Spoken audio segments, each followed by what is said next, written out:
Fimbo unyofe na faida zake. Nimekueleza namna ya uvunaji wake, nimekueleza baadhi ya faida zake, lakini faida yake kubwa kwa wale sasa wazee wazima wanaowanga mchana, usiku wanalala, wale watu wa Mungu, kwa sababu mtu mzuri ni yule mchana anashughulika, usiku anapumzika. Huyo ndio mtu wa Mungu ambaye nataka niseme naye leo.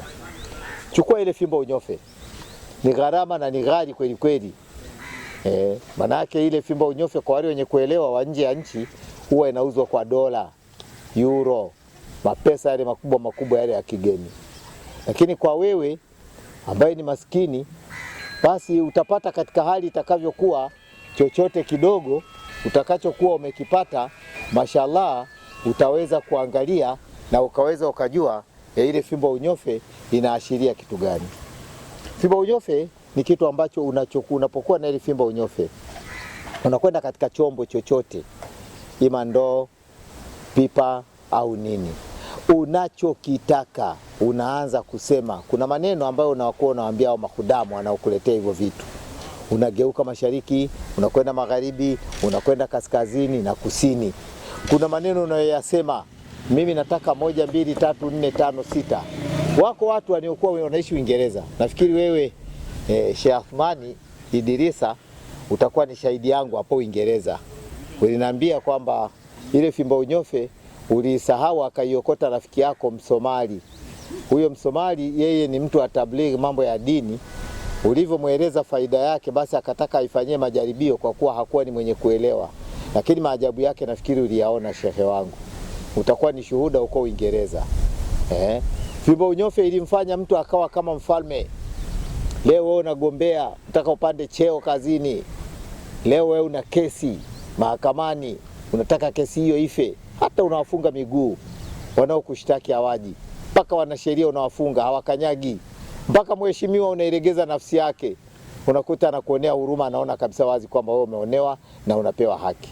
Kwa wewe unayeshtaki, pia fimbo unyofe itakusaidia. Wafunge hao wasitembee kwa waganga wa kidunia. Waweze wakakufanya wewe wakufunge ili usiweze kuja mahakamani na uweze kupewa ushindi na haki ionekane dhahiri shahiri. Basi hiyo itakuwa ni yenye kukusaidia.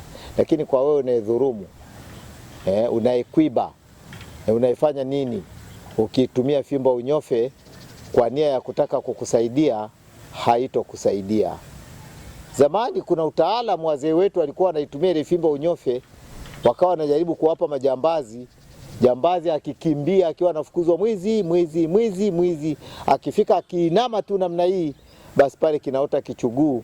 Utashangaa watu wanapita huku wanapita kule, hawamuoni muhusika. Ilikuwa ni fimbo unyofe. Lakini elimu hizo bahati mbaya mwenye kuwa nayo, mimi nitainunua kwa gharama yoyote, aje anipe, kwa sababu naitafuta.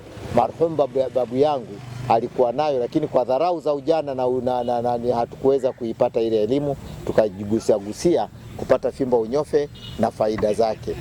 Kwa wewe ambao unakaa katika nyumba yenye kusumbuliwa na mikosi, majini yanakaa nasumbua usiku wa mlali, mnaamka mmechanjwa, unaamka kichwa kimegeukia kushoto kumegeukia kulia, mwanamke kalala sebuleni, umelala chumbani, lala na fimbo unyofe. Hiyo ndio kiboko, kwa sababu hiyo inamilikiwa na wale majini wakubwa wa nyikani. Na kwa wewe unayechacha pesa, chukua kipande kidogo tu cha fimbo unyofe, tia katika mfuko wako, wallahi fedha ile itakuwa haiishi. Fedha ile itakuwa haiishi. Kwa sababu hiyo fimbo unyofe wengi wanakuwa wanaulizia bei, wanaingia mitini. Lakini ndio uhalali. Kizuri chajiuza, kibaya chajitembeza.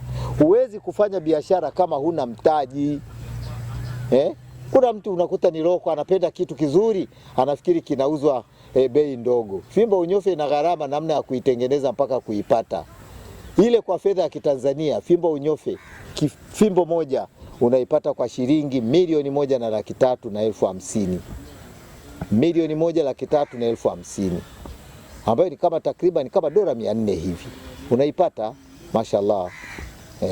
Unaipata na inakuwa inakusaidia. Kwa wale watu jirani zangu, wale wa Moi ndio wenye kuizinunua na wengi wamefanikiwa, mpaka watu waliokuwa na ubiri makanisani ndio wateja wakubwa. Leo nakupeni siri, ndio sababu Kenya kumekuwa ni wazuri sana wa kufungua makanisa na yanafanikiwa. Lakini wote ukiwauliza siri yao, mimi wananiita babu wa Tanzania. Kwa hiyo unapokuwa unakuja namna hiyo, nenda faraga, piga siri, unaambia niko kwenye siri na mimi nitakueleza namna gani ya kuipata. Lakini usiulize bei yake, moja kwa moja nimekwisha kueleza bei yake, unaituma moja kwa moja, lakini napenda unakuja kuichukua tukiwa tayari tumekwisha ifanyia majaribio. Wa hadha, assalamu alaikum wa rahmatullahi wa barakatuh.